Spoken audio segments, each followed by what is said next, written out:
This is my time, my grind. Promise I'ma do what's right. Open eyes, see the sign. Now I give it all. Hello my Chunsters, my name is the Chun and it's time to have some fun with Forza Motorsport 6, The Review.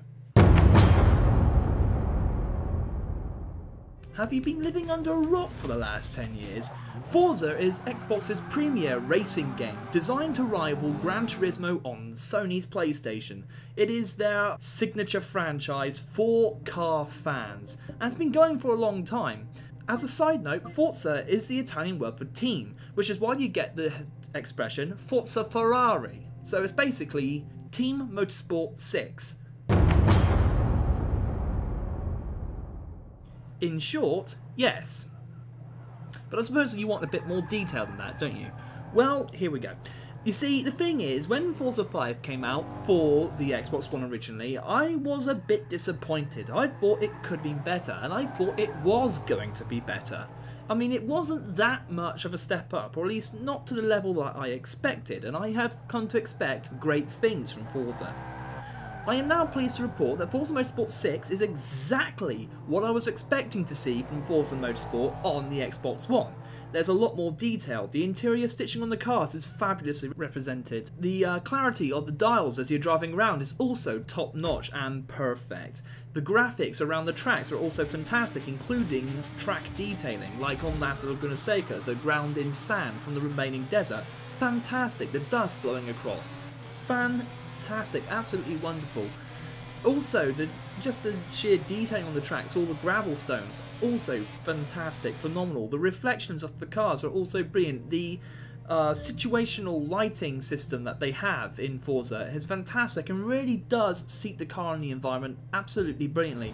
It's also worth noting that the rain is also fabulously and beautifully modelled, with the beading up of the raindrops on the windscreen beautifully represented, just as if it was covered in Auto Glim Auto Life Shine product. And also the night is also brilliant because where most games it will be sort of dark, but you can still sort of see where you're going even beyond your headlights. In Forza, basically pitch black. You can get a silhouette maybe if it's against the moonlight, but other than that it's pitch black, and it really does feel like you're turning into an empty void of nothingness. The looks on Forza are top notch, and Forza Motorsport 6 has carried the graphics of Forza Motorsport to the new level, and this is basically the level that we thought it was always going to be when it came onto the Xbox One system. So, is that enough for you on graphics? That is a good question. You see, Forza has always had a bit of a problem with physics in the past. It's been good, but not that good. It's always been pretty decent, but never near the level of a Gran Turismo, or a Project Cars, or an R Factor. So with Forza Motorsport 6 they had to up the ante, and they have. You see, car behaviour no longer depends solely on what type of car it is, i.e. is it rear-wheel drive, is it four-wheel drive, is it front-wheel drive. That always seemed to be the most deciding factor in how a car handled. However, now there's drivetrain to consider, there's wheelbase, there's camber, there's all sorts of things to set up. It also depends how you're driving. Are you trail braking into every corner? Because if you are, you're going to send the car sliding around. Are you jamming the throttle on? That's also going to send the car driving around, sliding around. Are you driving smoothly? Because if you are, the car will handle smoothly. It's now got a physics engine which rewards you based on your driving style. This is, I think, the first iteration of Forza which has actually given you more grip than the previous model. So in the dry you actually have more grip, and you're now able to carry more speed through the corners than in Forza Motorsport 5. And of course, you're also probably wondering, yes, but how is the rain and the night driving? Well, let's start with the night, because there's less to explain.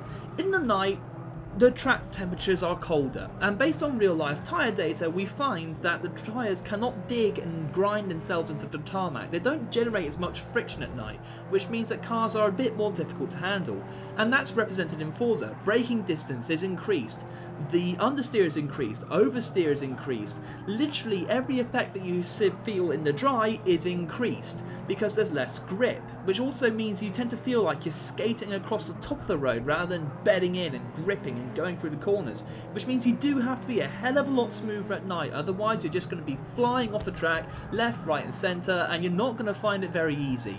Similar thing with the rain.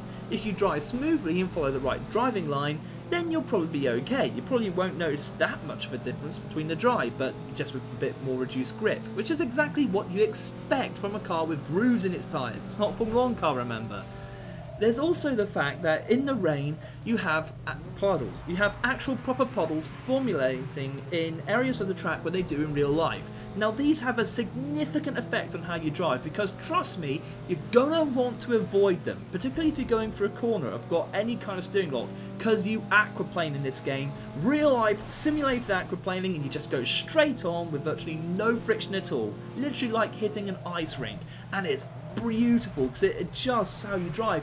It also makes you think about how you overtake your opponents, because you can't just go bombing through an aquaplane, otherwise something like what's happening on the screen will happen to you. It's also a separate, so the rain really does add an extra dimension to it, and it's also worth pointing out as well that there's other little things that you don't see. Something that you probably wouldn't consider, because in previous Forza games you go on the grass, it cuts the speed down, you can go very fast, but it's easy to return to the track. In this game, you do not want to go on the grass. It will suck you out and it has less grip, and you are very, very likely to hit the tyres. So if you get on the grass, yeah, you're going to lose a lot of grip. So in short, in summary, the Forza Motorsport 6 handling system is much improved over Forza Motorsport 5. And indeed any other Forza game, and it's now really starting to, it's actually starting to peak on serious sim level of physics. Well, it's not special, but that's not to say it's bad. What happens is you go through tiers of motorsport, starting in low-powered sports cars, moving all the way up to top-tier motorsport, with the occasional showcase event popping up if you want to break up that career mode, which you probably will do. I can imagine it will get monotonous through long settings. One thing that I must say I do quite like is how the Top Gear presenters James May and Richard Hammond sort of introduce your car categories as you're selecting which car to choose, which makes you feel like you're getting a proper introduction to every element of motorsport that you're going through. Back seat, because really they're made for one thing: driving.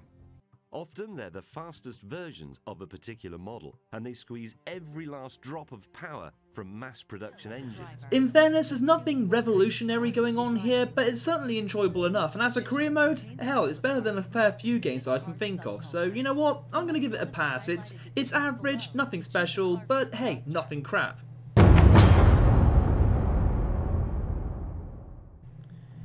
Well, the answer to that question is a very big yes. You see, Forza Motorsport 5 when it launched only had 200 cars on launch, and based on previous Forza games, that felt pretty light on content. Thankfully, Forza Motorsport 6 has over 450 cars on launch, ranging from single-seaters like Formula 1 cars, Formula Fords, to historic racing cars, all the way down to historic camper vans, the weirdest Jeeps in this thing, there's electric cars, there's literally a selection of everything, and it's all nicely detailed with lots and lots and lots of luxury models in there, stuff that you want to enjoy, track toys. There's something for everybody in this game. There's classic Japanese cars, there's just so much that it just makes you feel like saying, Jesus! Yeah, it is good. It's absolutely fantastic. So if you enjoy cars, this game has got something for you on all levels, and you gotta say, it's absolutely fantastic. The only glaring omission that I can really think of is there are no Porsches on launch, again, but knowing Forza's track record, there'll probably be a pay for downloadable content pack in the future with maybe 30 or so of them. Hopefully, please God, let this be true, a Porsche 918 in a Forza game, so we can finally get that elephant in the room, the triple track test of the Ferrari LaFerrari, McLaren P1 and the Porsche 918. Let's get that one out of the way. I want to see that one happening. Now, if that's a shot at Gran Turismo, then you'll be pleased to know that no, they don't. Nothing like it. But there's more to the sound than just the engine noises, as I'm sure you're all well aware, because in Forza the sound effects have always been pretty good. So some enhancements for the sounds. Well, if you're going through a tunnel, Yes, the sound reverberates from the tunnel wall, so you get a very good shot of it. It also alters the sound in whether or not you're in the cabin or outside of it. That's also good.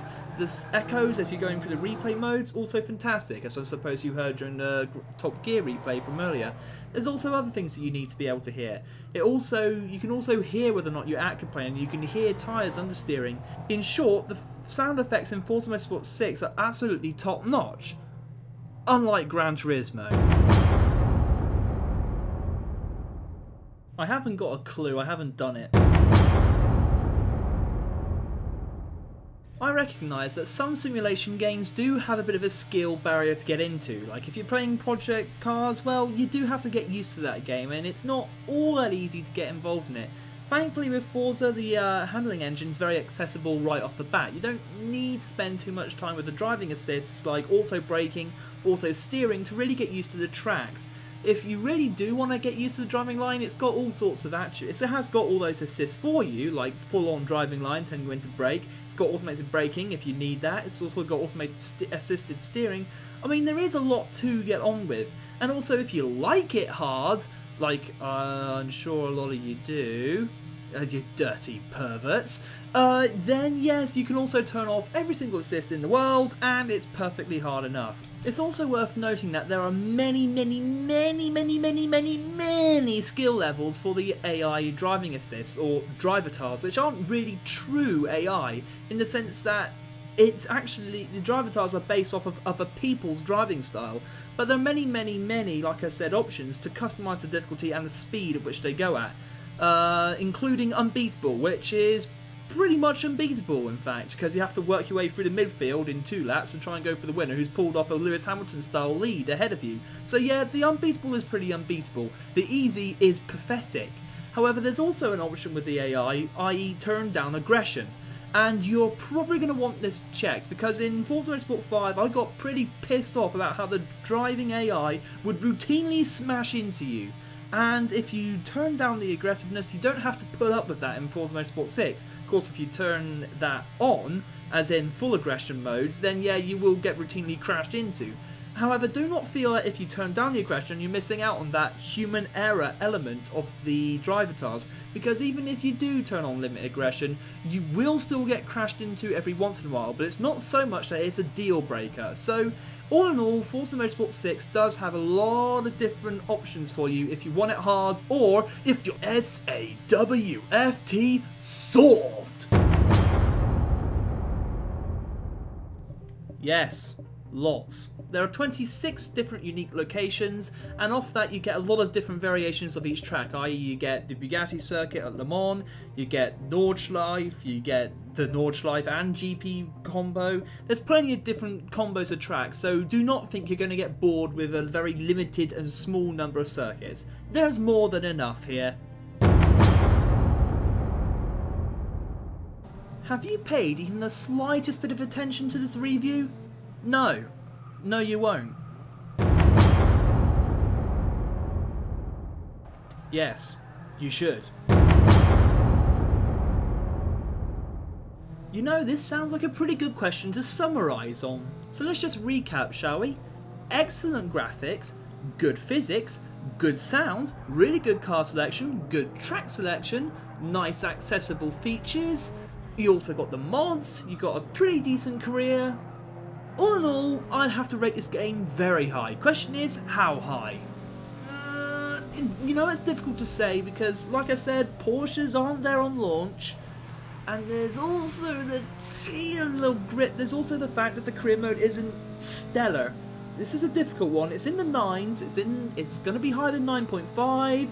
It's 9.8 because, let's be honest, all the things that actually matter are fantastic, and they're only minor disadvantages, which aren't really disadvantages. They're not actually cons. They're just bits that aren't as good as everything else. So yeah, 9.8. I recommend you get this game, and thank you for watching this review. I hope you enjoyed it, and I hope to see you again soon, because there will certainly be more Forza Motorsport 6 content coming. This game has really got my creative juices flowing, and there's all sorts of different things I think I can do, i.e. I can make some ridiculous car builds. I can do lap battles with this. The replay angles are fantastic. The camera modes are brilliant. I think there's going to be a lot of Forza Motorsport 6 content coming on this channel in the future, which I hope you'll stick around to see. So yes, thank you for watching, guys, and I hope you get this game because I think it's absolutely quality.